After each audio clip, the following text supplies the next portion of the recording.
Hello दोस्तों, नमस्कार। I hope आप अच्छे होंगे और पढ़ाई भी अच्छी चल रही होगी। दोस्तों, आज हम बात करते हैं भारतीय इतिहास की। जैसा कि हम लोग परिचित हैं कि भारतीय इतिहास में बहुत ज़्यादा सिलेबस है और अगर देखा जाए तो परीक्षा की दृष्टि से बहुत ही इम्पोर्टेंट ये सेगमेंट बन जाता है, क्योंकि इस सेगमेंट को छोड़कर आप और अगर सेगमेंट को देखें तो वो देखने में तो इजी लगते हैं, बट वहाँ पर परीक्षा से ज़्यादा क्वेश्चन नहीं आते हैं। मगर हम देखते हैं हर बार इतिहास और करंट अफेयर्स को, इन दोनों को हम छोड़ नहीं सकते हैं। इतिहास से 25 प्लस क्वेश्चन बनते हैं यूपीपीसीएस में। जितने भी एग्ज़ाम होते हैं, चाहे कोई भी एग्ज़ाम हो, इतिहास उसमें बहुत मुख्य रोल अदा करता है, यानी कि मुख्य भूमिका होती है। अब अगर हम इतिहास को पढ़ते हैं तो इतिहास को, भारतीय इतिहास को मतलब हमने 3 हिस्से में बाँट रखा है। नंबर 1 प्राचीन इतिहास, नंबर 2 मध्यकालीन इतिहास, नंबर 3 आधुनिक इतिहास। अब हम देखते हैं आज सबसे पहले इतिहास प्राचीन वाला। भारतीय प्राचीन इतिहास के बारे में अगर हम देखते हैं तो हमने देखा कि 2024 में इतिहास से जो क्वेश्चन पूछे गए थे वो पूछा गए थे। एक क्वेश्चन पूछा गया था किताब से। आपको पता होगा कि ये किताब पूछी गई थी केपी जायसवाल की, हिंदू पॉलिटी। तो ज़ाहिर सी बात है कि आसपास की किताबें नेक्स्ट एग्जाम में पूछने की पूरी पूरी संभावना रहेगी। तो इस हिसाब से हम देखा जाए तो हम कुछ इतिहास की किताबों पर बात करते हैं। जैसे सबसे पहले हम पढ़ते हैं कि हिस्ट्री अर्थात इतिहास, इतिहास कहते कैसे हैं। तो इत मतलब जो हमारा आज है, जो आस होती है आने वाली, आज में होकर जब पीछे चली जाती है तो वो हमारे लिए इतिहास हो जाता है। अब इतिहास वो होता है जिसका कोई ना कोई साक्ष्य हो, यानी कि हर भई हुई घटना, यानी हर की बीती हुई घटना इतिहास नहीं हो सकती है जब तक कि हमारे पास उसका मतलब लिखित साक्ष्य नहीं है। तो दोस्तों, आज हम पढ़ेंगे कि इतिहास के जनक किसको कहते हैं। आपको अच्छे से पता होगा, हेरोडोटस इतिहास के जनक हैं और इन्होंने एक किताब लिखी थी हिस्टोरिका, पूछी जाती है, बहुत ही ज़्यादा इंपॉर्टेंट है। फिर इतिहास अगर देखे जाए तो जो इसकी डेफिनेशन है वो है वर्तमान एवं भूत के बीच एक संवाद काम करना ही इतिहास का मुख्य कार्य है। फिर इतिहास से संबंधित कुछ किताबें लिखी गई हैं। जैसे 1776 में मनुस्मृति का अंग्रेजी भाषा में अनुवाद किया गया था, ये कोड ऑफ जेंटो लॉ, बहुत इंपॉर्टेंट है, हमें ध्यान रखना है। फिर 1789 में अभिज्ञान शकुंतलम और गीत गोविंद का अनुवाद किया गया था, जो कि विल्किंसन जोन ने करवाया था, ये भी ज़्यादा इंपॉर्टेंट है। फिर 1785 के में चार्ल्स विल्किंसन ने ही भागवत गीता एवं हितोपदेश का अनुवाद करवाया था। फिर हम देखते हैं कि 1813 में होरेस हैमेल बिल्सन ने मेघदूत का अनुवाद करवाया था। फिर इससे आगे 1904 में बीएस स्मिथ ने early history of India, most important किताब है, बहुत अच्छे से आपको ध्यान रखना है, इसको पूछने की पूरी संभावना रहेगी। फिर डीडी कोसाम्बी ने लिखा, मतलब एक अनुवाद करवाया है किताब का, जिसका an introduction to the study of Indian history की रचना की, जो बाद में ancient Indian culture and civilisation a historical outline नाम से प्रकाशित हुई। ये भी मोस्ट इम्पॉर्टेंट है। हिस्ट्री ऑफ धर्मशास्त्र, ये बीपी काड़े की किताब है, इनको ज़्यादातर पूछने की संभावना रहेगी। फिर हम देखते हैं कि मानव का जो विकास हुआ था, यानी विकास हुआ था, इससे जब घटना शुरू होती है तो हमने इस जो पहला काल होता है ये पाषाण काल है, इसको हमने कई हिस्सों में बांट लिया है। पाषाण युग को निम्न पाषाण काल, मध्य पाषाण काल, और मध्य पाषाण के काल के बाद उच्च पाषाण काल आया। तो हम इतिहास बहुत ज़्यादा इसमें सिलेबस है, तो हम अपनी परीक्षा की दृष्टि से जो मैंने अनुभव किया है मैं आपको वो बताने की कोशिश कर रहा हूँ। सबसे पहले अगर हम निम्न पाषाण काल पढ़ रहे हैं तो इसमें कुछ चीज़ें हैं जो हमको ध्यान रखनी है। नंबर 1 चीज़ कि यहाँ पर कुछ चीज़ें मतलब यहाँ की बहुत ही मुख्य थी, जैसे चापर, हैंड एक्स यानी कि कुल्हाड़ी, और चापर, चापर होता है एक हथियार जैसा होता है। ऐसे ही यहाँ का एक बहुत मुख्य मतलब बेलन घाटी को भारतीय प्रागैतिहासिक काल का टेक्स्ट बुक कहते हैं, ये क्वेश्चन पूछा गया है, आपको बहुत ध्यान रखना है। फिर हम देखते हैं कि भारत में पहला कुछ हस्त कुठार 1863 के आसपास मद्रास के पास पल्लवरम में पाया गया है, यानी कि पल्लवरम में, ये इंपॉर्टेंट है। फिर हम देखते हैं कि सर्वप्रथम अग्नि के प्रयोग का प्रमाण चीन के चाओजू कोजिन गुफा से प्राप्त होता है, ये भी निम्न पाषाण काल की घटना है। फिर दोस्तों हम देखते हैं मध्य पाषाण काल में, इसको हमने फलक संस्कृति कहा है, और यहाँ पे भी हमें ध्यान रखना है कि नर्मदा घाटी का हथनौरा नामक स्थल से अरुण सोनकिया ने मानव कंकाल ढूंढा है, इसलिए ये भी इम्पोर्टेंट हो जाता है। फिर हम जाते हैं उच्च पाषाण काल में, तो यहाँ पर क्या देखते हैं हम, ब्लेड काल का उपकरण, यहाँ से खुरचनी, बेधनी, आरी, तक्षणी, चाकू इत्यादि पाए गए थे। कहीं कहीं हड्डी के बने मतलब वो हमें उपकरण भी मिलते हैं। यहाँ के कुछ स्थल हैं जो कि बहुत इंपॉर्टेंट हैं परीक्षा की दृष्टि से, जैसे सुंदरगढ़, ये मिर्ज़ापुर उत्तर प्रदेश में है। यहाँ से बार बार मिलाने के लिए क्वेश्चन आया है, आपको बहुत ध्यान रखना है। भीमबेटका आदमगढ़, ये मध्य प्रदेश में है। जोगीमारा, ये झारखंड में है। करनूल गुफाएँ, ये आपकी आंध्र प्रदेश में है।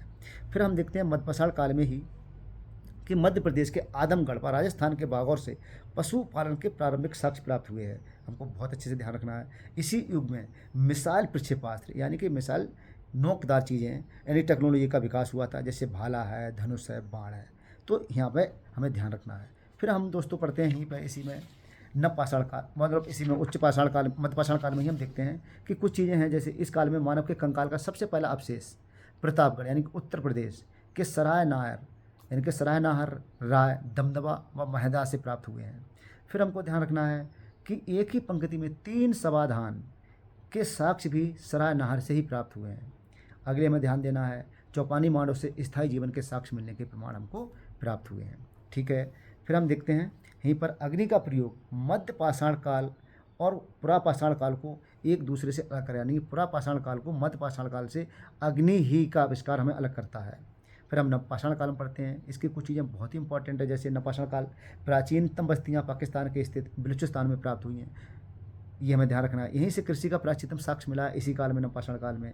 लोहरा देव, यानी कि संत कबीर नगर के उत्तर प्रदेश में 8000 BC के आसपास धान की खेती के साक्ष्य मिले हैं। इंपॉर्टेंट है बहुत। पहिए का आविष्कार और मृद भांड, ये दोनों चीज़ें हमारे लिए बहुत ही ज़्यादा इंपॉर्टेंट हो जाती हैं। फिर आपको एक चीज़ ध्यान रखनी है कि दक्षिण भारत में उगाई जाने वाली जो सबसे पहली फसल थी वो रागी थी। फिर हमें यहाँ पर ध्यान देना कि श्रम विभाजन भी हुआ था। श्रम विभाजन हो गया था, महिला पुरुष अलग अलग काम करने लगे, यानी कि स्त्री पुरुष भेद भी इसी काल में दिखता है, यानी कि महिला और पुरुष दोनों लोग अलग अलग तरीके से काम करने लगे। फिर हम देखते हैं कि यहाँ की कुछ चीज़ें बहुत ही इंपॉर्टेंट हैं, जैसे विक्रम संवत। आपको ध्यान रखना है कि विक्रम संवत किसने चलाई थी। ये 57 BC की बात है। धर्मपाल भूमि वर्मा, यानी कि विक्रमादित्य द्वारा शकों को पराजित करने के उपलक्ष्य में ये चलाई गई थी। फिर हम शक संवत पढ़ते हैं, 78 AD की बात है। कनिष्क के राजा रोहण की तिथि से 22 मार्च 1957 से इसे भारत सरकार ने शक संवत, यानी कि राष्ट्रीय शक संवत घोषित कर दिया गया है। फिर हम गुप्त संवत की बात करते हैं। गुप्त संवत चंद्रगुप्त के राज्यारोहण की तिथि है, जो कि 319 AD की बात है। फिर हम पढ़ते हैं हिजरी संवत, बहुत ही इंपॉर्टेंट है। हिजरी संवत मक्का छोड़कर जब मदीना जा रहे थे, मतलब मोहम्मद साहब, तब से हम इसको मना रहे हैं, जो कि 622 के AD की बात है। फिर हम इलाई संवत की बात करते हैं। ये सम्राट अकबर के द्वारा शुरुआत करी गई थी। आपको 1583 याद रखना है। कभी कभी मैच करने के लिए आ जाता है कि अकबर के जो कार्य थे वहाँ पर मतलब सन लगाने के लिए आ जाती है, तो हमें यहाँ पर बहुत अच्छे से ध्यान रखना है दोस्तों। अब फिर हम देखते हैं इसके बाद प्राचीन भारतीय इतिहास के कुछ स्रोत हैं। अब प्राचीन भारतीय इतिहास को जब हम पढ़ते हैं तो उसके जब स्रोत की बात करते हैं तो सबसे पहला स्रोत आता है पुरातात्विक स्रोत, फिर साहित्य स्रोत हैं और विदेशी यात्रियों का विवरण, यानी इससे हमें जानकारी इतिहास की मिलती है। तो हमें ध्यान रखना है कि सबसे पहले अभिलेख की बात करते हैं प्राकृतिक स्रोतों में, तो सर्वाधिक प्राचीन अभिलेख जो हैं वो बोगोजकोई नामक स्थान से हमें प्राप्त हुए थे। इन अभिलेखों में इंद्र है, मित्र हैं, वरुण हैं और नासत्य वैदिक देवताओं का नाम हमें प्राप्त होता है। फिर हम अगले पढ़ते हैं कि मास्की है, गुर्जरा है, निट्टूर है, तो यहाँ से भी अभिलेख प्राप्त होते हैं। अशोक के नाम का स्पष्ट उल्लेख इनमें मिलता है। फिर हम अगले बात करते हैं कि लघुमान एवं शैरकुना को से जो प्राप्त हुए थे अशोक के अभिलेख, ये यूनानी तथा अरमाइक लिपियों में हैं। इस प्रकार अशोक के अभिलेख मुख्यतः अगर देखा जाए तो ब्राह्मी, खरोष्टी, यूनानी और अरमाइक भाषा में लिखे हुए हैं लिपि में, आपको ये ध्यान रखना है। और जो किंतु प्रारंभिक जो अभिलेख हैं मतलब गुप्त काल के, वो प्राकृतिक भाषा और प्राकृतिक भाषा के साथ साथ कुछ अभिलेख संस्कृत में भी प्राप्त हुए हैं, तो हमें यहाँ पर बहुत ही ध्यान रखना है। फिर हम पढ़ते हैं कि मध्य प्रदेश के जो ऐरन से प्राप्त बरहा प्रतिमा पर हूणराज तोरमाड़ के लेखों का विवरण मिलता है। ये बहुत ही इंपॉर्टेंट है। सबसे अधिक अभिलेख अगर प्राप्त हुए थे तो मैसूर में प्राप्त हुए थे। दारा से प्रभावित होकर, कभी कभी पूछा जाता है कि अशोक के जो अभिलेख हैं वो किससे प्रभावित हैं। आपको ध्यान रखना है कि दारा से प्रभावित होकर अशोक ने अभिलेख जारी करवाए थे और सर्वप्रथम 1837 में जेम्स प्रिंसेस ने ब्राह्मी लिपि में लिखित अभिलेखों को सबसे पढ़े, जो अशोक के अभिलेख थे उन्होंने पढ़े थे। यहाँ की ये मुख्य बातें हैं। फिर हम देखते हैं सिक्के। अब सिक्के जो उसमें पाए गए हैं इसमें प्राकृतिक साक्ष्यों में, तो मैं आहत सिक्के या पंचमार्ग। अब प्राचीन भारतीय जो सिक्के थे वो 5वीं सदी के आसपास थे और आहत सिक्के पाए जाते हैं। अब इनमें जो छपे हुए थे आहत यानी कि जो उस पर ठप्पा लगा हुआ था, तो या तो पेड़ का था, मछली का था, सांड, हाथी, अर्धचंद्र वगैरह के इस प्रकार के सिक्के पाए जाते हैं। ध्यान देने की बात है, सर्वाधिक सिक्के मौर्योत्तर काल में मिलते हैं और जो कि मुख्यतः शीशे के बने होते हैं। दोस्तों हमें फिर ध्यान रखना है कि सर्वप्रथम लेख वाले सिक्के हिंद यूनानी यानी इंडो ग्रीक शासकों ने चलाए थे। ओके, अब हम बात करते हैं मूर्तियाँ, यानी कि उसमें मूर्तिकला की स्थिति क्या थी। हमको ध्यान रखना है कि कुषाणकालीन जो गांधार कला थी, वो कुषाणकालीन गांधार कला थी, वो विदेशी प्रभाव से, यानी कि जब उनमें हम भगवान बुद्ध को देखते हैं तो बिल्कुल उनको किस तरीके से दिखाया गया है, एकदम मतलब फॉरेन स्टाइल में, विदेशी तरीके से। अब हम अगर देखते हैं मथुरा शैली में अगर भगवान बुद्ध को देखते हैं तो बिल्कुल एक बहुत धीर गंभीर और शांत स्वभाव के व्यक्ति दिखाए गए हैं, जो कि मथुरा शैली है, पूरी तरीके से स्वदेशी से ओतप्रेत है। हमको ध्यान रखना है। फिर चित्रकला की बात करते हैं तो चित्रकला में आपको ध्यान रखना है कि चित्रकला में हमें उस समय के विषय उस समय के जीवन के विषय में जानकारी मिलती है। और अजंता की जब हम गुफाएं देखते हैं उसमें चित्रकला देखी हमने जब की बात करते हैं तो उसमें माता और शिशु तथा मरणासन राजकुमारी जैसे चित्रों से गुप्त काल की जो कला है उसकी एक चित्रात्मक शैली मतलब वहाँ पर परिलक्षित होती है। तो हमें दोस्तों ये याद रखना है। फिर अगर हम देखें कि भारत में जैसे निर्माण शैली थी तो या तो द्रविड़ होगी या बेसर होगी या फिर हमारी मतलब वो नागर शैली होगी। अब वो नागर शैली हम देखते हैं उत्तर भारत में जो पाई जाती है वो नागर शैली है, दक्षिण भारत में पाई जाती है वो द्रविड़ शैली है, और मध्य भारत में जो पाई जाती है वो बेसर शैली है, यानी कि दोनों का मिश्रण क्या है, बेसर शैली। हमको यहाँ पर बस थोड़ा थोड़ा ध्यान रखना है, ठीक है, ज़्यादा इसमें मतलब फेर में नहीं पड़ना है। तो इस तरीके से हो गए। अगर हम फिर देखते हैं कि आर्यों की जो उनकी सामाजिक जीवन की अगर हमें कहीं जानकारी मिलती है तो हमें उनके साहित्य हैं, जैसे ऋग्वेद है। अब ब्राह्मण साथ में जो आ जाते हैं वेद, जिनकी संख्या 4 है। हमें ध्यान रखना है कि वेद किस समय लिखे गए तो 1500 ईसा पूर्व के से लेकर 1000 ईसा पूर्व के बीच की इनकी मतलब रचना का काल है, और इसमें आर्यों के सामाजिक, आर्थिक, धार्मिक तथा राजनीतिक जीवन पर प्रकाश ये डालते हैं। फिर हमें थोड़ा सा यहाँ पर ध्यान रखना है कि जैसे ऋग्वेद है तो ऋग्वेद के ब्राह्मण ग्रंथ कौन कौन से हैं। सीधे सीधे पूछा जाता है कि ऋग्वेद में कितने सूक्त हैं और कितने मंडल हैं, और इस तरीके से इनको मतलब वो कौन से ऋषि ने मतलब इनको उच्चारित किया था, और ऋग्वेद का पहला मंडल और 10वां मंडल जब अंत में जोड़ा गया है और सब मतलब पहले ही जुड़ चुके हैं। तो हमें यहाँ पे ये चीज़ ध्यान रखनी है। अब जैसे ऋग्वेद को हम पढ़ते हैं तो ऋग्वेद के 2 ब्राह्मण ग्रंथ हैं, ऐत्रेय एवं कौस्तुकी ब्राह्मण। हमें अपनी किताब में अच्छे से निशान लगा के इनको सही से पढ़ना है बार बार। फिर हम देखते हैं कि ऐत्रेय एवं कौस्तुकी हैं। फिर दूसरा वेद शुरू होता है यजुर्वेद। हमको यजुर्वेद के बारे में बहुत ध्यान रखना है। यजुर का मतलब होता है जिसमें यज्ञ से संबंधित जानकारी हो, मतलब वो जो उसमें मंत्र हो यज्ञ से संबंधित, जो मतलब वो यज्ञों के समय गाए जाते हों। तो अब इसके जो हमें ब्राह्मण ग्रंथ पढ़ने हैं वो एक इसका शतपथ है एवं तैत्तिरीय ब्राह्मण मोस्ट इंपॉर्टेंट है। फिर हम सामवेद की बात करते हैं तो सामवेद ये गायन से संबंधित है। हम जो सारे गामा पा धुनियाँ पढ़ते हैं यहीं से उद्गम हुई हैं वो, यानी कि यहीं से ली गई हैं। तो आपको ध्यान रखना है कि सामवेद, इसके जो ब्राह्मण ग्रंथ हैं वो पंचविश ब्राह्मण है, जिसे कि तांड ब्राह्मण भी कहते हैं। फिर हम बात करते हैं अथर्ववेद की, जिनको अथर्वा ऋषि द्वारा लिखा गया है, और इनका जो ब्राह्मण ग्रंथ है वो है गोपथ ब्राह्मण, मोस्ट इम्पॉर्टेंट है। अब यहाँ पर ध्यान हमें एक रखना है कि अजुर्वेद कर्मकांड प्रधान है। इसमें 5 शाखाओं में विभक्त है, काठक और कपिष्ठल, मैत्रेय, तैत्तिरीय, वासनी।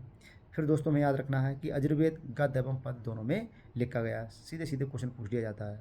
अब हम बात करते हैं कि अथर्ववेद को का दूसरा भी नाम है ब्रह्मवेद, जो कि बहुत ध्यान रखना है हम लोगों को। फिर हम पढ़ते हैं ब्राह्मण ग्रंथ। अब ब्राह्मण ग्रंथ क्या होते हैं, इसको बस थोड़ा सा हम पढ़ते हैं कि ब्राह्मण ग्रंथ कैसे हैं। इनकी रचना संहिताओं की व्याख्या सरल गद्य में की गई है, और यानी कि ब्रह्म का अर्थ है यज्ञ, अतः यज्ञ के विषयों का प्रतिपादन इनमें किया गया है।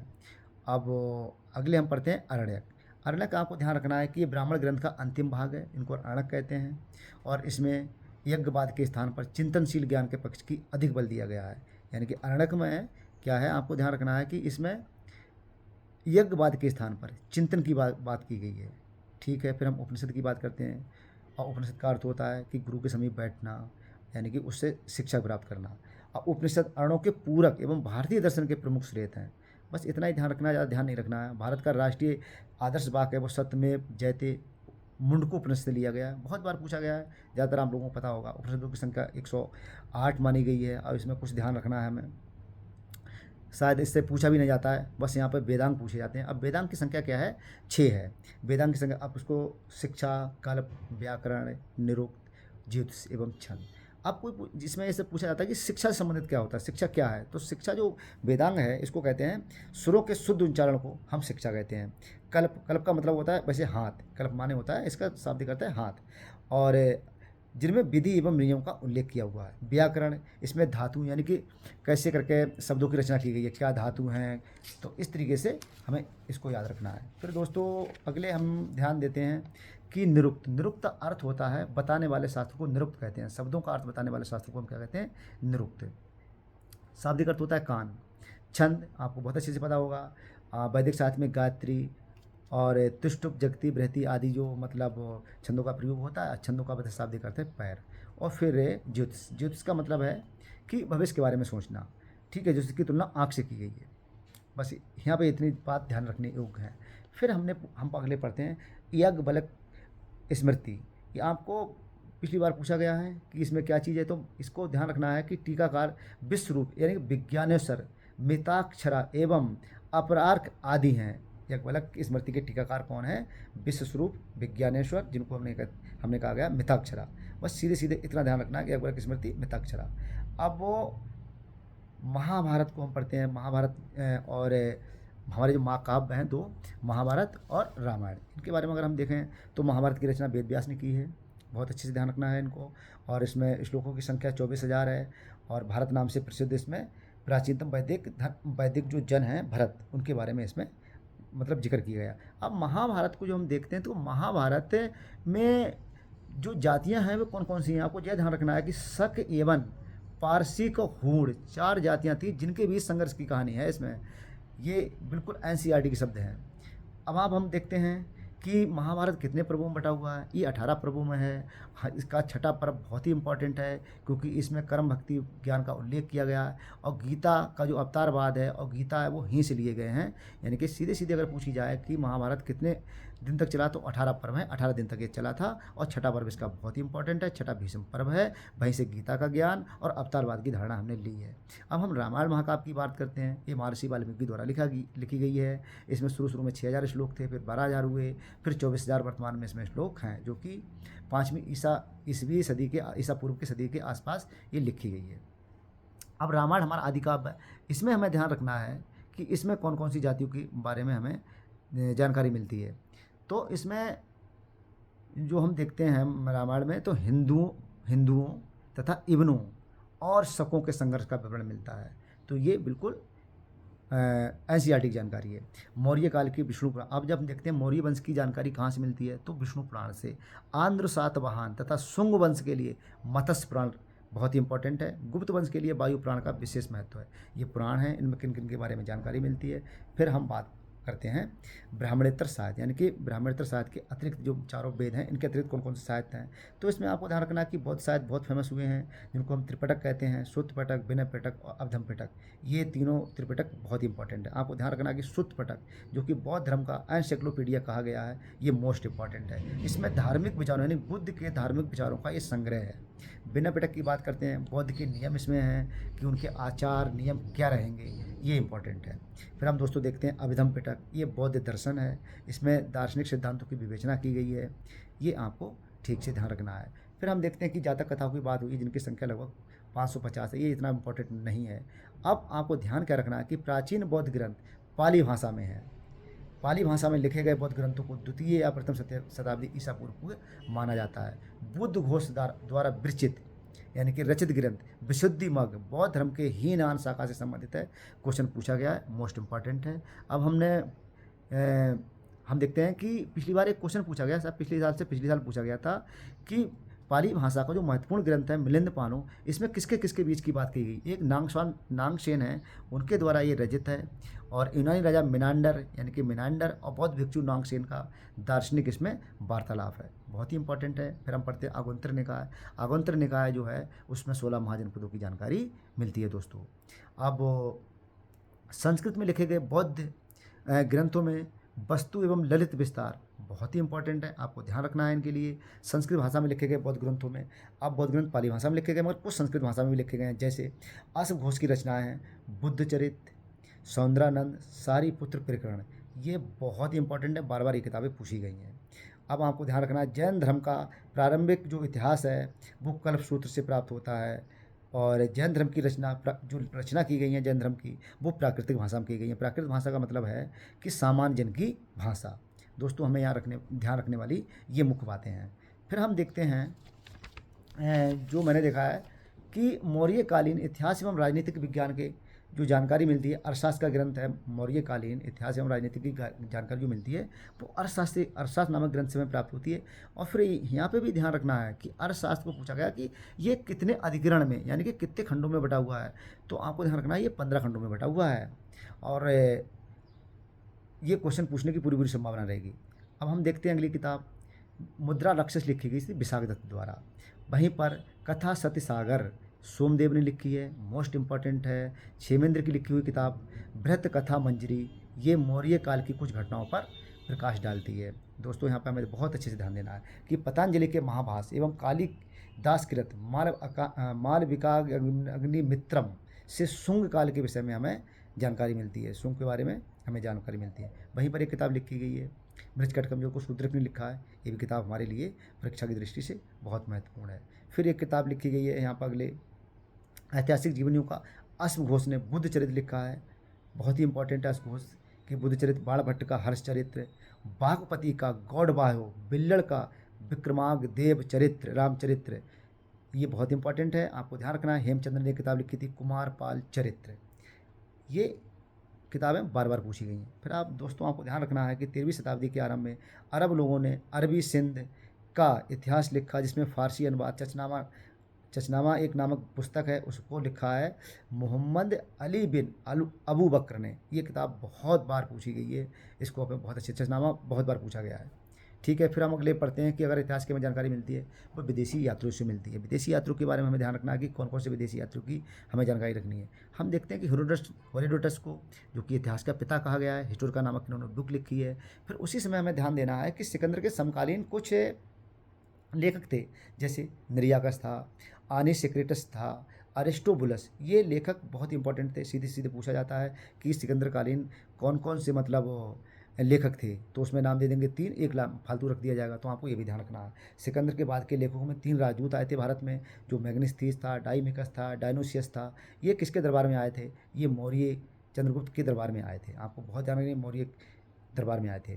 फिर अब अगली जो बात है, यहाँ से क्वेश्चन बनता है कि मैग्नेस्थिस था वो सर्वाधिक प्रसिद्ध था। जितने भी राजदूत आए थे इसमें कौन था? मैग्नेस्थिस। ये बहुत ही इंपॉर्टेंट था हमारे लिए। तो ये सेल्यूकस निकेटर का राजदूत था। इसने चंद्रगुप्त मौर्य के दरबार में 14 वर्ष व्यतीत किए थे। क्वेश्चन बनने की पूरी पूरी संभावना रहेगी। इसके द्वारा इंडिका लिखी गई थी, जो कि मौर्य युगीन समाज एवं संस्कृति का इससे विवरण हमें मिलता है। फिर अगली बात ध्यान रखना है कि मैग्नेस्थिस सर्वप्रथम आर्य मित्र से मिला था। चंद्रगुप्त बिंदुसार से मिलने से, मतलब बिंदुसार के मिलने से पहले जो मैग्नेस्थिस मिला था वो मिला था आर्य मित्र से। ये क्वेश्चन बनता ही बनता है। फिर हम देखते हैं यूनानी भाषा में लिखी गई, आपको पता होगा, टालमी की ज्योग्राफी और पेरीप्लस ऑफ द एरेथ्रियन सी नामक, ये महत्वपूर्ण दोनों किताबें हैं। ये 80 से 115 ईस्वी के आसपास की किताबें हैं। फिर दोस्तों हम चीनी लेखकों के बारे में बात करते हैं। तो चीनी लेखकों में सबसे ज़्यादा अगर किसी का प्रभाव रहा है तो हेनसांग, फायान, इनसिंग, मगर सबसे पहले फायान आए थे, फिर हेनसांग आए थे, और हेनसांग का ही दूसरा नाम है युवान चुआंग, और फिर इनसिंग आए थे। पिछली बार क्वेश्चन पूछा गया है, इनको क्रम से लगवाया गया है, तो यहाँ से क्वेश्चन बना ही बना है। तो फायान 5वीं सदी के प्रारंभ में चंद्रगुप्त द्वितीय यानी कि विक्रमादित्य के समय में ये भारत में आए थे, और इन्होंने तत्कालीन सामाजिक, आर्थिक एवं राजनीतिक स्थिति पर प्रकाश डाला है। अब हम पढ़ते हैं फायान के बारे में। तो फायान को देखते हैं किसने भारत का वर्णन कौन से टाइटल से किया था। तो इसने भारत के लिए फो क्यू की नाम से भारत का मतलब इसने वर्णन किया था, और भारत को इसने तिनएचू कहा था। यानी कि फायान ने भारत का जो वर्णन फो क्यू की के नाम से किया था, और इसमें भारत को उसने तिनयुची कहा गया है। फिर दोस्तों हमें याद रखना है हेनसांग, ये 7वीं सदी में हर्ष के यानी कि हर्षवर्धन काल के समय में ये भारत में आए थे, और 16 वर्ष तक ये रहे थे, और 6 वर्ष तक उन्होंने नालंदा विश्वविद्यालय में अध्ययन किया था। फिर हेनसांग की दूसरी हमें चीज़ याद रखनी है कि इन्होंने भारत की जो यात्रा वृत्तांत लिखा था, यानी कि भारत के बारे में जो लिखा था, वो लिखा था सीयू की नाम की जो बुक थी उसमें, और इन्होंने 138 जिलों का विवरण मिलता है इसमें। भारत को इन्होंने इंतु कहा था, और फायान 14 वर्ष तक भारत में रहे थे। फिर हमने अगली बात करते हैं इंद्र सिंह, जो कि 7वीं सदी के अंत में आए थे। अब इंद्र सिंह के बारे में ध्यान हमें रखना है कि विक्रमशिला और नालंदा विश्वविद्यालय दोनों में उन्होंने शिक्षा प्राप्त करी थी, तो यहाँ पर यही चीज़ ध्यान रखने वाली थी। और फिर हम बात करते हैं अरबी यात्रियों का विवरण। अब अरबी यात्रियों के विवरण से भी हमें जानकारी मिलती है भारतीय इतिहास की। तो इसमें जो मुख्य हैं, अलबुर्नी है, सुलेमान है, अलमसूदी। अब अलबुर्नी हमारे लिए बहुत ही इंपॉर्टेंट हो जाते हैं, क्योंकि 12वीं शताब्दी में महमूद गजनबी के साथ भारत ही आए थे, और इन्होंने अपनी जो पुस्तक थी तहकीत ए हिंद, बहुत ज़्यादा पूछी गई है, जिसका दूसरा नाम अर्थात किताबुल हिंद भी कहा जा गया है। इसमें राजपूत कालीन समाज, यानी कि कौन से कालीन समाज की, राजपूत कालीन समाज के रीति रिवाज और उनके उस समय सांस्कृतिक प्रभाव मतलब क्या था उनका, इसके बारे में उन्होंने वर्णन किया है। और फिर अलबरूनी मसूदी द्वारा बंदी बना लिया गया था इनको, और बाद में इनकी योग्यता से प्रभावित होकर राजयोषी के पद पर इनको बैठा दिया गया था। आपको ध्यान रखना है कि इनकी कुछ विशेषताएं थी। ये बहुत बड़े विद्वान थे अलबरूनी। इन्हें ज्योतिष का, गणित का, विज्ञान का, अरबी का, फारसी का और संस्कृत का बहुत अच्छा ज्ञान था। गीता को ये विशेष रूप से, गीता से बहुत ज़्यादा प्रभावित थे। तो हमको यहाँ रखने वाली, बहुत ज़्यादा ध्यान रखने वाली बातें थी। फिर हम अगले देखते हैं कि ये किताब है फिरदौसी की शाहनामा, इंपॉर्टेंट है, पूछी गई है बार बार। अब शाहनामा मिनराज उल सिराज कृत तबकात नासरी, ये भी इंपॉर्टेंट है। जादुल बरनी की एक किताब है तारीख़ फ़िरोज़ शाही, हमको याद रखने हैं इन किताबों में। जब मतलब अगर क्वेश्चन यहाँ से आता है अरबियों से, तो ये किताबें बहुत ज़्यादा इंपॉर्टेंट होती हैं। फिर दोस्तों हम देखते हैं कि जैसे किताब आपको ध्यान रखना है मैग्नेस्टीज की इंडिका, टालमी की ज्योग्राफी, यानी कि यूनानी भाषा में लिखी गई है। सीधे ध्यान रखना है कि टालमी जो ज्योग्राफी है टालमी की, वो किस भाषा में लिखी गई, यूनानी भाषा में लिखी गई है। और पेरीप्लस ऑफ द एरिथ्रियन सी, ये भी यूनानी है, मगर इसका लेखक के बारे में इसकी जानकारी नहीं है कि कौन लेखक है। हम प्लिनी की पढ़ते हैं, नेचुरल हिस्ट्री का है, जो कि लैटिन भाषा में लिखी गई है दोस्तों। फिर हम अगले देखते हैं कि सिंधु घाटी सभ्यता के बारे में। आपको ध्यान रखना है कि यहाँ पर सबसे पहले सिंधु घाटी सभ्यता में कि कुछ स्थल हैं और उनका उत्खनन किस वर्ष हुआ था और उत्खननकर्ता कौन थे और ये स्थान कहाँ पर स्थित थे। तो आपको ध्यान रखना है कि सबसे पहले हड़प्पा 1921 में इसका उत्खनन किया गया था। इसको उत्खनन करता कौन थे, दयाराम साहनी थे। ये माउंटगोमरी जिला है पंजाब, जो कि पश्चिम पाकिस्तान में इसमें पड़ता है। ये बहुत इंपॉर्टेंट है। फिर मोहनजोदड़ो 1922 में उत्खनन हुआ था इसका, आर.डी. बनर्जी इसके मतलब उत्खनन करता थे। और सिंध का लड़काना जिला पाकिस्तान में पड़ता है। सुद कांगड़ोर ज़्यादा इंपॉर्टेंट है, 1927 में R.L. स्टाइन थे। और बलूचिस्तान, ये भी पाकिस्तान का एरिया में पड़ता है। फिर हम पढ़ते हैं रोपड़ के लिए। रोपड़ को आपको खूब अच्छे से पता होगा, ये 1953-54 के आसपास की बात है। और इसको मतलब जो खोज करता थे यज्ञदत्त शर्मा थे। ये पंजाब भारत में पड़ता है, उसका हिस्सा है। आलमगीरपुर, ये भी इंपॉर्टेंट है, ये भी यज्ञदत्त शर्मा ने खोजा था और 1958 के बाद की आसपास की बात है। और ये मेरठ के एरिया में आता है। तो आपको ये याद रखने हैं, ज़्यादा चक्कर में नहीं पढ़ना है, क्योंकि नहीं तो जो पढ़ना है उसको बहुत अच्छे से पढ़ना है कि इसमें गलती होने की संभावना ना के बराबर रहे। फिर हम दोस्तों पढ़ते हैं कि सिंधु घाटी जो सभ्यता है इसके मुख्य स्थल हैं। जैसे इसका एक तो केंद्रीय नगर होंगे, दूसरा है तटीय नगर और पत्तन, तीसरा अन्य नगर एवं कस्बे। तो हमें ध्यान क्या रखना है कि हड़प्पा के बारे में अगर हम पढ़ते हैं तो दयाराम साहनी ने इसकी मतलब खोज करी थी 1921 में, इंपॉर्टेंट है। इसमें कई चीज़ें ऐसी हैं, इसमें जब मुख्य चीज़ आपको ध्यान रखना है कि 12 कक्षों वाला एक अन्नागार के अवशेष में पाए गए थे। ये बहुत इंपॉर्टेंट है। फिर दोस्तों हम देखते हैं कि हड़प्पा के सामान्य आवास क्षेत्र में कब्रिस्तान, जिसे आपको ध्यान रखना है समाधि R37, ये बहुत बार पूछा गया है, इसको आप बहुत अच्छे से ध्यान रखना है। फिर हम देखते हैं इसके अतिरिक्त इसमें मछुआरे का चित्र, संग पर बना बैल, स्त्री के गर्भ से निकला हुआ पौधा, ये बार बार पूछे गए हैं। पीतल का बना इक्का, ईंटों के बने वृत्ताकार चौतरे, हमको यहाँ पर ध्यान रखना है। फिर हम बात करते हैं मोहनजोदड़ो की। मोहनजोदड़ो को राखालदास बनर्जी ने 1982 में खोजा है, ठीक है। इसकी जो मुख्य विशेषता ये है कि यहाँ पर एक विशाल स्नानागार पाया गया है और विशाल अन्नागार भी पाया गया है। तो स्नानागार भी पाया गया है और अन्नागार भी पाया गया है, ये हमें यहाँ पर ध्यान रखना है। फिर यहाँ की जो मोहनजोदड़ो की जो राज व्यवस्था थी, शासन व्यवस्था थी, वो राजतंत्रात्मक ना होकर जनतंत्रात्मक थी, ये बहुत इंपॉर्टेंट है। और यहाँ पर क्या क्या चीज़ पाए गए थे, इसको हमने ये भी कहा है, मतलब यहाँ को दुर्ग टीले के रूप में हम इसको मोहनजोदड़ो को देखते हैं। अब यहाँ पर जो चीज़ें पाई गई उसमें मुख्य चीज़ें क्या हैं, तो यहाँ पर एक जो कांसे की नृत्य नारी की जो मूर्ति है ये बहुत इंपॉर्टेंट है। पुजारी योगी की मूर्ति, वो भी इम्पोर्टेंट है। मुद्रा पर अंकित पशुपतिनाथ शिव की एक मूर्ति है, वो भी ज़्यादा इंपॉर्टेंट है। अब वो महाविद्यालय भवन यहाँ पर पाया गया है। और घोड़े के दांत, ये कुछ इतनी इंपॉर्टेंट चीज़ें जिनके बारे में हमको ध्यान रखना है। फिर हम दोस्तों पढ़ते हैं यहाँ पर लोथल के बारे में। कुछ लोथल का कुछ एरिया है जिससे कुछ चीज़ें पाई जाती है। तो सबसे पहले आपको ध्यान रखना है कि यहाँ पर बंदरगाह और धान यानी कि चावल के साक्ष्य, बाजरे के साक्ष्य पाए गए हैं, फारस की मोहरें पाई गई हैं। और मुख्य जो हमें ध्यान रखना है वो ध्यान रखना है 3 युगल समाधियाँ, जो कि बार बार पूछा गया है दोस्तों। फिर हम देखते हैं कालीबंगा से क्या प्राप्त होता है। तो कालीबंगा से जुते हुए खेत के साक्ष्य मिलते हैं, बेलनाकान मोहरें मिलती हैं, हवन कुंड के साक्ष्य मिलते हैं, अग्नि कुंड के साक्ष्य मिलते हैं और अन्नागार यहाँ भी प्राप्त होता है। तो दोस्तों ये कुछ चीज़ें ध्यान रखने वाली थी जिनको हम मतलब ध्यान रखेंगे और बार बार इन्हीं को पढ़ेंगे। फिर हम चीज़ देखते हैं कि कालीबंगा ये किस नदी के किनारे है। तो आपको ध्यान रखना है कि ये सरस्वती नदी यानी घग्गर। और यहाँ पर क्या देखते हैं कि शल्य क्रिया और भूकंप के भी साक्ष्य हमें प्राप्त होते हैं। अब हम स्थल देखते हैं और किस नदी के किनारे हैं। तो थोड़ी सी फोरी हमें यहाँ नज़र डालनी है। मोहनजोदड़ो सिंध नदी के किनारे बहुत अच्छे से पता है। हड़प्पा रावी नदी के तट पर है। रोपड़ सतलज नदी के तट पर है। सुतकांगड़ूर हमें ध्यान रखना है दास नदी पर है। लोथल भोगवा नदी के किनारे है बसा हुआ। आलमगीरपुर हिंडन जो कि आजकल नोएडा का जो एरिया है वहाँ पर है। बनवाली प्राचीन सरस्वती नदी के किनारे ये पाए जाते हैं। फिर दोस्तों हम देखते हैं कि जो यहाँ के नगर हैं वो जैसे मांडा है जम्मू कश्मीर मिलता है, आलमगीर ये मेरठ का है, दमदमा है आपका महाराष्ट्र के आसपास का, सुतकांगड़ोर जो लोथल गुजरात का एरिया है। ये चीज़ें हमें बहुत अच्छे से याद रखनी है। फिर हम देखते हैं कि यहाँ पर थोड़ा स्किप करके, क्योंकि नहीं तो बहुत ज़्यादा सिलेबस हो जाएगा। फिर हम देखते हैं कि उस समय की राजनीतिक व्यवस्था कैसी थी। यानी कि जब हम प्राचीन भारत को देखते हैं तो अब यहाँ पर हड़प्पा मोहनजोदड़ो की राजनीतिक व्यवस्था कैसी थी।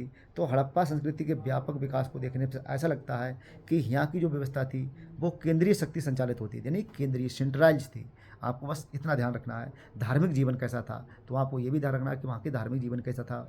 तो हम देखते हैं कि यहाँ पर पुरास्थल से प्राप्त मिट्टी मूर्तियाँ, पत्थरों की छोटी मूर्तियाँ जब हम देखते हैं तो हमारे विचार जो परिलक्षित होते हैं वो होते हैं धार्मिक विचारधारा। मातृ देवी, पुरुष देवता, लिंग, योनि, वृक्ष, पृथ्वी, पशु, जल आदि की हम पूजा करते थे। इनके प्रति हमारा झुकाव था। आर्थिक जीवन में हम देखते हैं कि इनका आर्थिक जीवन का कैसा था। तो आर्थिक जीवन जो था वो कृषि, पशुपालन, दस्तकारियाँ आदि इनके आर्थिक जीवन थे।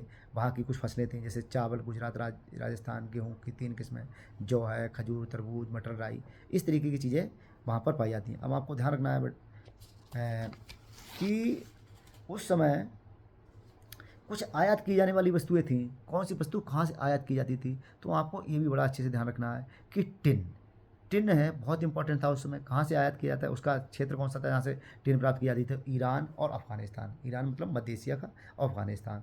तावा खेतड़ी राजस्थान का जो कि भारत में है, बहुत ही इंपॉर्टेंट है बलूचिस्तान का से। चांदी ईरान, अफगानिस्तान। फिर हम देखते हैं कि उसी समय शिलाजीत बहुत इंपॉर्टेंट है। हिमालय क्षेत्र में शिलाजीत पाया जाता था।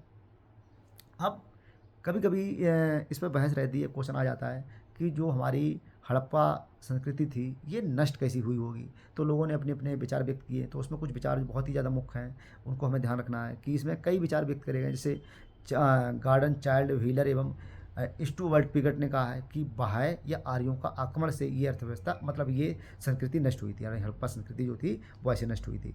तो कुछ कुछ का विचार है कि जलवायु परिवर्तन हुआ था, जल प्लावन हुआ था, प्रशासनिक शिथिलता थी, इस तरीके से इनकी मतलब लोप हो गया था, यानी इस अर्थ मतलब वो संस्कृति खत्म हो गई थी।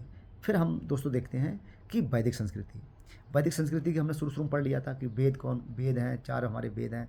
4 वेदों में किस किस के बारे में जानकारी है, तो उनको हम लगभग पीछे इनको देख चुके हैं। फिर यहाँ एक क्वेश्चन आता है कि जो हम ऋग्वेद देखते हैं उसमें सबसे ज़्यादा मंत्र किसके लिए मतलब लिखे गए हैं। तो ऋग्वेद में हमने पढ़ा है कि जब हम क्वेश्चन आता है तो इंद्र ऑप्शन होता है तो हम इंद्र पर चले जाते हैं। मगर हमें दोस्तों याद रखना है कि सबसे ज़्यादा अगर मंत्र लिखे गए हैं वो पिता के लिए 335 मतलब बार उनका उल्लेख किया गया है पिता का, और जन का 275 बार, इसके बाद इंद्र का 250 बार है।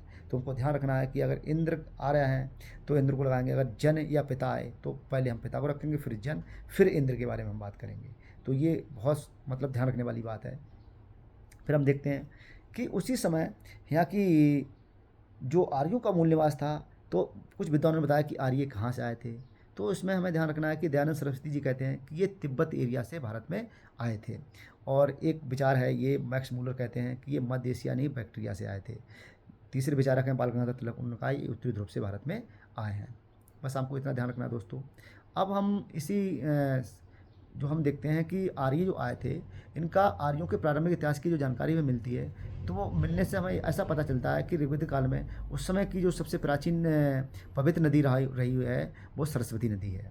हालांकि हम जब ऋग्वेद में पढ़ते हैं तो उसमें सिंधु का जिक्र कई बात, मतलब सिंधु का जिक्र आता है, मगर सबसे उनकी जो पवित्र नदी थी वो सरस्वती थी, जिसके लिए उन्होंने नदीतमा कहा गया, यानी कि नदियों में सबसे प्रमुख।